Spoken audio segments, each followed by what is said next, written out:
प्रभु यीशु मसीह के नाम से एक बार फिर से मेरा नमस्कार। आज की सुबह हम लोग फिर से ऑनलाइन आराधना के माध्यम से परमेश्वर के वचन को आपके बीच में बांटने के लिए हम लोग जा रहे हैं। निश्चय आज भी परमेश्वर हम सबों से बातचीत करेगा। जैसा कई सप्ताह से हम लोग लगातार परमेश्वर के वचन से सुन रहे हैं कि ऐसे सिचुएशन में भी किस तरह से हम परमेश्वर में बने रह सकते हैं, विभिन्न उदाहरणों से और परमेश्वर के बहुत सारे ऐसे योद्धाओं और भक्तों के जीवन से हम लगातार सुन पा रहे हैं कि किस तरह से विषम परिस्थितियों में उन्होंने जय को प्राप्त किया। हमने पतरस के जीवन से देखा कि कैसे उन्होंने सफल सेवकाई को किया। पिछले सप्ताह हम लोगों ने एलिया के जीवन से हमने देखा कि कैसे उसको अकाल में परमेश्वर ने खिलाया और कौओं को नियुक्त किया। उसके बाद में विधवा को सारपत नगर में नियुक्त किया और किस तरह से परमेश्वर के अद्भुत और आश्चर्य क्रम को हम लोग देख पाते हैं। और इन सारी बातों से हम यही सीख पा रहे थे कि जब हम परमेश्वर की आज्ञाओं को मानते हैं, उसके इच्छाओं के अनुसार चलते हैं, तो परमेश्वर हमें अधिकाई से इस्तेमाल करता है जिसकी कल्पना कोई नहीं कर पाता है। आज हम मूसा के जीवन से कुछ बातों को देखेंगे कि मूसा बहुत बड़े बड़े कार्यों को किया। हम मूसा को बाइबल का हीरो कह सकते हैं, एक सफल अगुआ कह सकते हैं।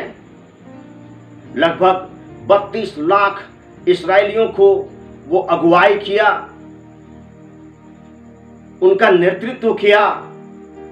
और हम देखते हैं कि मूसा की अगुवाई में ही लाल समुंदर 2 भाग हुआ। बहुत बड़ा चमत्कार। पीछे फिरौन की सेना है, आगे विशाल समुद्र है। इस्राएलियों को समझ में नहीं आ रहा था क्या करें, लेकिन मूसा की अगुवाई में वे लोग लाल समुद्र को पार किए। हम देखते हैं कि वो चट्टान से पानी निकाल करके अपने लोगों की प्यास को बुझाया। वो मारा के पानी को मीठा किया और इस तरह से बहुत सारे बड़े बड़े काम, एक सफल नेतृत्व, एक सफल सेवकाई मूसा के जीवन में हम देख पाते हैं।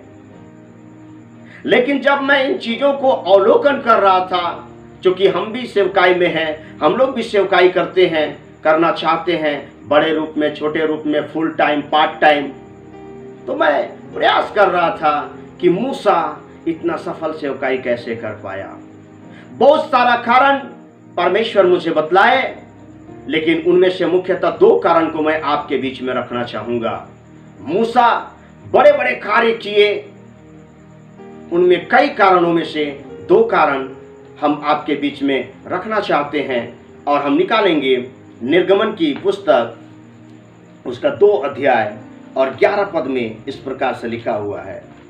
ऐसा हुआ कि जब मूसा जवान हुआ और बाहर अपने भाई बंधुओं के पास जाकर उनके दुखों पर दृष्टि करने लगा, तब उसने देखा कि एक मिस्री जन उसके एक इब्री भाई को मार रहा है।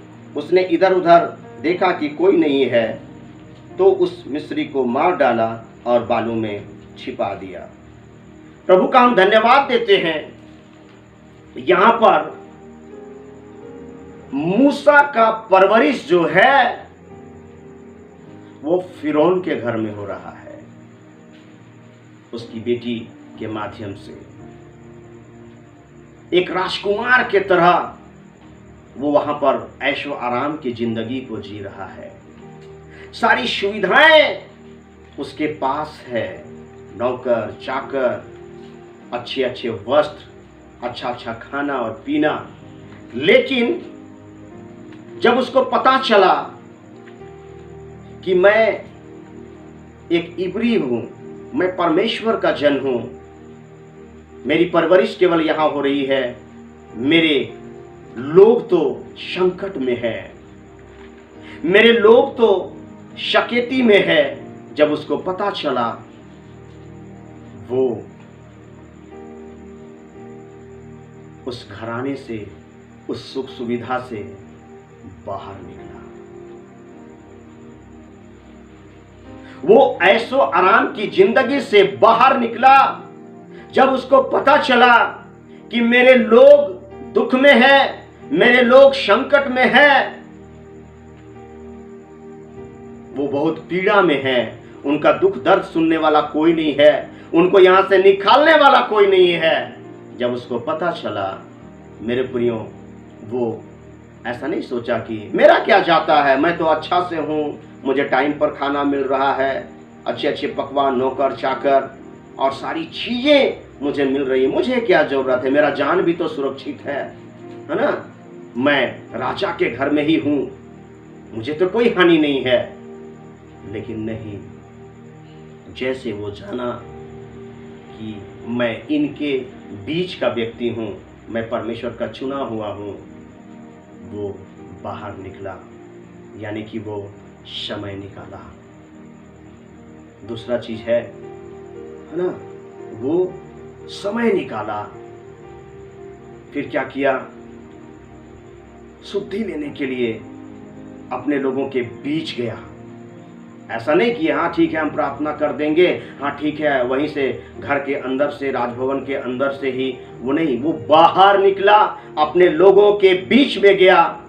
और हम देखते हैं मूसा के अंदर में, है ना, तरस की आत्मा को देखते हैं। वो अपने लोगों के बीच में गया, वो ये नहीं सोचा कि मैं जब निकलूंगा, बाहर जाऊंगा, जब पता चलेगा, मेरे कहेंगे राजा के सेना को जब पता चलेगा कि मैं उनके ही बीच का आदमी हूँ, क्योंकि जितने भी लड़के पैदा होते थे, राजा का आदेश था कि उनको मार दिया जाए।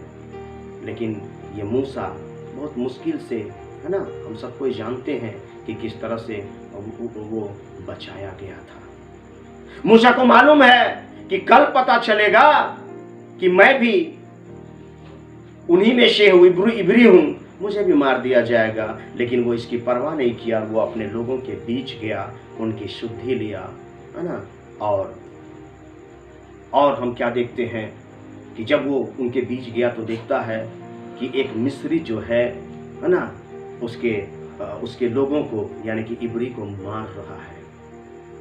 हम देखते हैं कि उससे रहा नहीं गया, वो अपने आप को छिपाया नहीं, वो तुरंत उस मिस्री को क्या किया?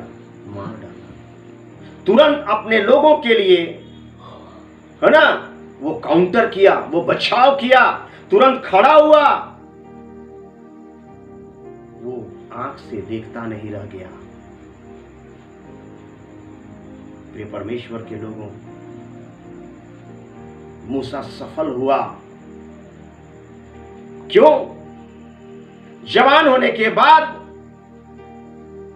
जवानी की लालसाएं अलग अलग होती हैं। मूसा सुंदर था, जवान था। वचन भी बोलती है कि जब वो जवान हुआ, है ना, वो अपना लाइफ पार्टनर खोजने नहीं गया, वो अपना मौज मस्ती की चीजों पर नहीं गया। जब वो जवान हुआ, वो अपने लोगों की शुद्धि लेने के लिए गया। बाकी चीजों को वो किनारे रखा और बाहर निकला, समय दिया, उनके बीच गया। और तीसरा चीज कि वो त्वरित कार्रवाई किया। आज हम सेवकाई करना चाहते हैं, आज हम चाहते हैं परमेश्वर हमें इस्तेमाल करे, लेकिन हम सोचते रहते हैं, हम समय नहीं निकालते हैं। सुबह से शाम तक हम बिजी रहते हैं, अपने काम, अपने परिवार, हम लोगों के बीच में नहीं जाते हैं। हम कई योजनाओं को बनाते हैं, ये करेंगे, वो करेंगे, ऐसा करेंगे, वैसा करेंगे, लेकिन हमारी योजना जो है ठंडे बस्ते में डाल दी जाती है। हम सोचते रहते हैं, लेकिन हम करते नहीं। दूसरों को जब देखते हैं ये वो करते हुए, उत्साहित होते हैं, हम भी करेंगे, हम भी ऐसा करेंगे, जवानों के बीच में करेंगे, ये करेंगे, वो करेंगे, लेकिन हमारी योजना ही रह जाती है। लेकिन मूसा बाहर निकला, समय दिया, अपने लोगों के बीच गया और ऑन द स्पॉट वो क्रियाशील हुआ, तुरंत कार्य किया। आज की परिस्थिति हमारे आंखों के सामने हमारे लोग नाश हो रहे हैं, नशा में, पाप में, बुराई में, बंधन में, कई चीजों की लत में लोग नाश हो रहे हैं। लेकिन हमारे पास समय नहीं है, हम उनके बीच जाना नहीं चाहते, हम कोई कार्य करना नहीं चाहते। हम सोचते हैं कि हम घर में बैठे रहें और सब कुछ हो जाए, लेकिन नहीं, मूसा उनके बीच गया। मेरे प्रियो, हमारी और आपकी स्थिति आज योना नबी के समान हो गया है। जब हम योना नबी का किताब को जब हम पढ़ते हैं और उसका 1 अध्याय, उसका 4-5 पद को मैं आपके सामने पढ़ दूंगा।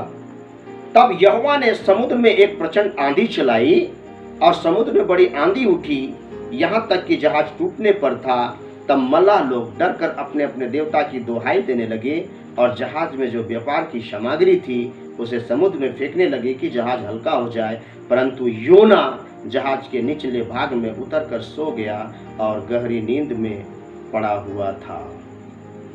ध्यान से सुनिए, हमारी और आपकी स्थिति आज योना के समान हो गया है। वहां पर लोग मरने पर हैं, लोग नाश हो रहे हैं, उसके सामने अपने कीमती चीजों को वे लोग समुद्र पर डाल रहे हैं, फेंक रहे हैं, किस्म किस्म से अपने जान को बचाने के लिए दुहाई दे रहे हैं, प्रयास कर रहे हैं, प्रार्थनाएं कर रहे हैं। लेकिन जिसको प्रार्थना करना है वो आराम से सोया हुआ है, और वो भी गहरी नींद में। कहीं हम और आप योना के समान तो नहीं हो गए? हमें लोगों की परिस्थिति से कहीं आज कोई लेना देना तो नहीं है। अरे यार, वो न मर रहा है।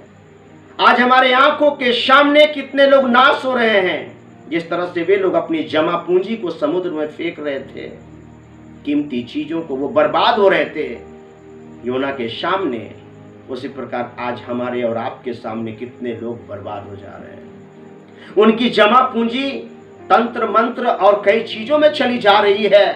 बैंक बैलेंस, खेत बाड़ी, छगरी पटरू, गाय बैल बेच करके बर्बाद हो जा रहे हैं।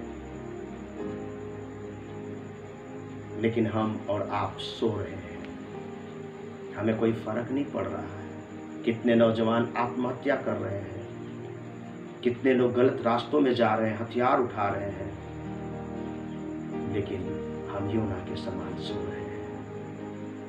मूसा इन चीजों को देखता नहीं रह गया। मूसा जो है, मूसा कार्य किया, वो बाहर निकला मेरे प्रियो, वो समय निकाला मेरे प्रियो, और अपने लोगों के बीच में वो गया,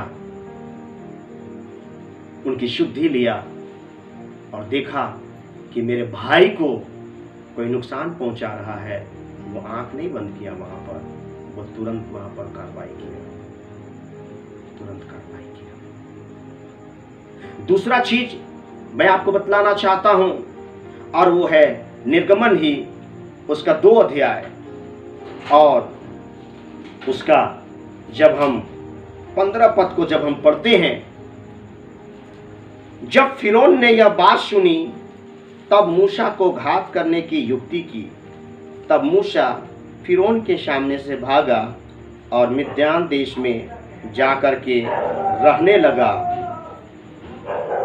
यहां पर मैं आपको बतलाने का प्रयास करूंगा, ध्यान से सुनिएगा मेरी बातों को, कि पहला तो है, मूसा जब जवान हुआ तो वो क्या किया, अपने लोगों के पास निकला, समय निकाला, उनके बीच गया, उनकी शुद्धि लिया, और केवल जा करके सर्वे करके वापस आकर के सो नहीं गया जैसा कई लोग करते हैं। हाँ, यहाँ पर इतने लोग बीमार हैं, यहाँ पर इतने लोग खोए हुए, यहाँ पर इतने लोग सुसमाचार नहीं सुने हैं, बड़े बड़े खर्च करते हैं लोग, सर्वे करते हैं, लेकिन उनके उद्धार, उनके छुटकारा के लिए कुछ नहीं करते हैं। ऐसा मूसा नहीं किया, वो बाहर निकला, उनके बीच में गया और काम भी किया। लेकिन अपने जान को वो जोखिम में डाला। और जब मूसा के बारे में जब पता चल गया कि मूसा भी इब्री है, जब पता चला, तब राजा उसको मारने के लिए जब प्रयास किया, तब वहां से उसको भागना पड़ा। मूसा को मालूम था मेरे प्रिय कि जो कदम मैं उठा रहा हूं उसका क्या परिणाम होगा, और वो वहां से भागा। लेकिन निर्गमन 2:15 के अनुसार वो कहां गया, वो किसके शरण में गया? वचन बतलाती है कि वो है ना परमेश्वर के याजक के पास, मिद्यान याजक के पास, है ना, वो शरण लिया। मिद्यान देश में जाकर के, मिद्यान के याजक के पास में जाकर के वो शरण लिया। वो यहां वहां नहीं भागा विषम परिस्थिति में, वो संसारिक लोगों के शरण में नहीं गया। याद रखिए, उन्होंने मिस्र की सारी विद्याओं को पढ़ा था, उन्होंने युद्ध विद्याओं की सारी चीजों को, है ना, ट्रेनिंग प्राप्त किया था, क्योंकि वो राजकुमार की तरह रहता था। वो चाहता तो कहीं पर, है ना, लोगों को शिक्षा देकर के अपना जीवन निर्वाह कर सकता था। वो चाहता तो कि कहीं पर युद्ध विद्या सिखा करके वो अपना जीवन निर्वाह कर सकता था, या अन्य कुछ भी वो रास्ता चुन सकता था। उसके पास बहुत सारा ऑप्शन था। लेकिन अपने जान को बचा करके जब वो भागा, मेरी बातों को ध्यान से सुनिएगा, वो यहां वहां नहीं गया, वो परमेश्वर के शरण में गया। वो ऐसे जगह में गया जहां पर कोई जाना नहीं चाहता है। परमेश्वर के दास के अधीन में कोई रहना नहीं चाहता है। परमेश्वर के दास के अधीनता को कोई स्वीकार नहीं करना चाहता है। सब लोग चाहते हैं मेरा घर पास्टर के घर से थोड़ा सा दूर रहे, ताकि वो मुझे आते जाते ना देखे, मैं क्या करता हूँ वो मुझे ना जाने। सब लोग ऐसा चाहता है, पास्टर के अगुआ के नज़रों से दूर ही रहना लोग चाहता है। लेकिन ये उसके शरण में गया। आज कई परिस्थिति आती है हमारे जीवन में, हमारा चुनाव क्या होता है? हम प्रार्थनाएं छोड़ देते हैं, वचन पढ़ना छोड़ देते हैं, संगति छोड़ देते हैं, कई जिम्मेवारियों से अपने आप को किनारे कर देते हैं, पास्टर से मिलना जुलना बंद कर देते हैं, सलाह लेना बंद कर देते हैं, अधीन रहना बंद कर देते हैं। लेकिन इसने चुनाव किया, ऐसी परिस्थिति में मुझे कहां जाना चाहिए। वो जवान था, सुंदर था, उसके जवान जवान मित्र रहे होंगे, गर्लफ्रेंड बॉयफ्रेंड जो भी हो, उनके पास ये नहीं गया, अपने हम उम्र के लोगों के पास नहीं गया, ये परमेश्वर के दास के शरण में गया। और वहां उसको क्या मिला? उसको क्या काम मिला? तुम राजकुमार हो, तुम मेरा ऑफिस संभालो, तुम राजकुमार हो, तुम मेरा असिस्टेंट पास्टर बन जाओ, मेरे अनुपस्थिति में प्रचार करना, गीत गाना, गिटार बजाना, सब यही चाहते हैं। लेकिन उसको क्या काम मिला? उसको बकरी चराने का काम मिला। इतना टैलेंटेड व्यक्ति, इतना हैंडसम लड़का, राजघराने में फल और फ्रूट और क्या क्या खाया हुआ गोल मटोल व्यक्ति को सुबह से शाम भेड़ बकरियों के बीच में रहना पड़ रहा था, जंगल में उनको चराना पड़ रहा था। लेकिन उसने परमेश्वर के दास की अधीनता को स्वीकार किया। उसने दुनिया के तड़क भड़क को लात मार दिया, उसने दुनिया के और चीजों को पहला स्थान नहीं दिया। प्रियो, आज हम सेवकाई करना चाहते हैं, लेकिन हम अधीनता स्वीकार नहीं करते हैं।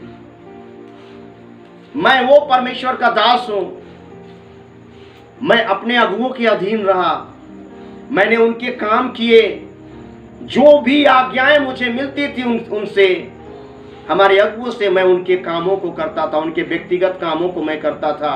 मैंने उनके कपड़े धोए, मैंने उनके कपड़े प्रेस किए, मैंने उनके बच्चों को स्कूल छोड़ा, मैंने गैस भराने का लाने का काम किया, मोबाइल बिल जमा करने का, बहुत सारी चीज़ों। अधीनता हमें बहुत सारी चीज़ों को सिखाती है। ये बकरी चराता था, बकरी का पेशाब फेंकता था, बकरी का है ना लेट्रिन, है ना गाय का लेट्रिन, ये इसका काम था प्रभु के दास के अधीन में होकर के। तब इन चीजों को जब ये स्वीकार किया, मेरी बातों को ध्यान से सुनिएगा, तब बकरी चराने के क्रम में ही जंगल में परमेश्वर से उसकी मुलाकात होती है। जलती हुई झाड़ी, बर्निंग बुश के बारे में हम पढ़ते हैं, वहां पर परमेश्वर उससे साक्षात मिलता है जब वो बकरी चराने के लिए गया हुआ था। प्रिय परमेश्वर के लोगों, जब हम धर्मशास्त्र बाइबल को पढ़ते हैं, है ना, दूसरा सामुएल, और जब हम पढ़ते हैं दूसरा सामुएल उसका 24 अध्याय उसका 10 पद से आगे जब हम पढ़ते हैं, मैं आपके लिए पढ़ देना चाहूंगा। प्रजा की गणना करने के बाद दाऊद का मन व्याकुल हुआ, अतः दाऊद ने यहोवा से कहा, यह काम जो मैंने किया वह महापाप है, तो अब हे यहोवा अपने दास का अधर्म दूर कर, क्योंकि मुझसे बड़ी मूर्खता हुई है। सवेरे जब दाऊद उठा तब यहोवा का यह वचन गाद नामक नबी के पास, जो दाऊद का दर्शी था, पहुंचा। जाकर दाऊद से कह, यहोवा यूं कहता है कि मैं तुझको 3 विपत्तियां दिखाता हूं, उनमें से एक को चुन ले कि मैं उसे तुझ पर डालूं। अतः गाद ने दाऊद के पास जाकर इसका समाचार दिया और उससे पूछा, क्या तेरे देश में 7 वर्ष का अकाल पड़े, या 3 महीने तेरे शत्रु तेरा पीछा करते रहे और तू उससे भागता रहे, या तेरे देश में 3 दिन तक मरी फैली रहे? अब सोच विचार कर, मैं अपने भेजने वाले को क्या उत्तर दूं? दाऊद ने गाद से कहा, मैं बड़े संकट में हूँ, हम यहोवा के हाथ में पड़े, क्योंकि उसकी दया बड़ी है, परंतु मनुष्य के हाथ में मैं न पड़ूंगा। दाऊद के जीवन में भी जब वो गिनती करवाया, जनगणना करवाया, उस समय परमेश्वर की ओर से उसको 3 विपत्ति झेलने का उसको चुनाव करना पड़ा, है ना, दंड के रूप में। और उसके पास ऑप्शन रहा कि बोल तू कौन सा, है ना, चीज को तू मतलब चुनता है। यहां पर लिखता है कि क्या तेरे देश में 7 वर्ष का अकाल पड़े, या 3 महीना तक तेरे शत्रु तेरा पीछा करते रहे और तू उनसे भागता रहे, या तेरे देश में 3 दिन तक मरी फैली रहे? यहां पर दाऊद बोलता है कि किसी मनुष्य के हाथ में पड़ने से अच्छा है कि हम परमेश्वर के हाथ में पड़े, क्योंकि परमेश्वर की दया अपरंपार है। वो परमेश्वर के शरण में ही जाना चुनाव किया मेरे प्रियो। उसी प्रकार यहां पर मूसा कहीं और नहीं गया, कहीं और नहीं गया, वो परमेश्वर के दास के पास गया, उसके अधीन में गया। और ऐसा नहीं है कि याजक के पास जब गया तो तुरंत उसको सारा भार दे दिया, हल्ला मंडली तुम संभालो, वहां का कोटेज मीटिंग करो, वहां का ये करो, वहां का दान, वहां का दशमांश तुम्हारा होगा। नहीं, एकदम फर्क काम उसको वहां पर मिला है। ध्यान से सुनिएगा, ठीक है, आए हो, बीटीएच किए हो, बाइबल जानते हो, गिटार अच्छा बजा लेते हो, गाना भी ठीक गा लेते हो, जाओ बकरी के साथ आराधना करो, बकरी की अगुवाई करो, हजारों हजार भेड़ बकरियां को संभालो। उनको विश्वासियों की शुद्धि लेने का काम नहीं मिला। प्रियो, मैं भी जब 2005 में जब एक सेवकाई में मैं जुड़ा, 1 साल तक मैं भी पीछे बैठता था, कोई जिम्मेवारी नहीं। मेरे अंदर में टैलेंट था, मैं प्रचार करता था, लेकिन मुझे पीछे बैठाया जाता था। 1 साल बाद मुझे एक दिन भजन संहिता प्रचार करने के लिए दिया गया, और जब मैंने प्रचार किया, प्रभु मुझे इस्तेमाल किया, उसके बाद से बहुत सारी बातें हुई। आज 2 गीत और 4 वचन जानने वाले लोग तुरंत पुलपिट खोजते हैं, तुरंत मंडली खोजते हैं, तुरंत अधिकार खोजते हैं, तुरंत पद खोजते हैं। लेकिन देखिए, ये विषम परिस्थिति से भागा, ये याजक के पास गया, उसके अधीन में रहा मेरे प्रियो, है ना। वो सीखा वहाँ पर, है ना, वो समझा वहाँ पर, और वही बकरी चराने के क्रम में ही उसकी मुलाकात परमेश्वर से हुई और परमेश्वर ने उसको बुलाहट दिया और बोला, मैं तुम्हें इस्राएलियों की छुड़ौती के लिए चुन लिया हूँ। अगर वो अधीनता स्वीकार नहीं करता, याजक के पास गया था, वो बोल सकता था मैं राजकुमार के जैसा जिया हूं और तू मुझे बकरी चराने का काम देता है, तुझे मालूम है मैं तुझसे ज्यादा पढ़ा लिखा हूं। लेकिन नहीं मेरे प्रियो, उसको जो काम मिला परमेश्वर के दास के ओर से, उसको उसने स्वीकार किया। ठीक है, मैं बकरी चराऊंगा, ठीक है, मैं उसका लेटरिन साफ करूंगा, ठीक है, मैं गुहार घर में रहूंगा, ठीक है, मैं साधारण जीवन जीऊंगा, लेकिन मैं आपके अधीन में रहूंगा, क्योंकि मुझे सीखना है। आपको मालूम है मूसा के जीवन का जो 120 साल है, 40 साल मिस्र में, 40 साल जंगल में और 40 साल इस्राएलियों की अगुवाई करने में, सबसे महत्वपूर्ण जो समय रहा ये 40 साल का जंगल में उसका भेड़ बकरियों को चराने का समय रहा। उसी क्रम में परमेश्वर उसको नवाजा,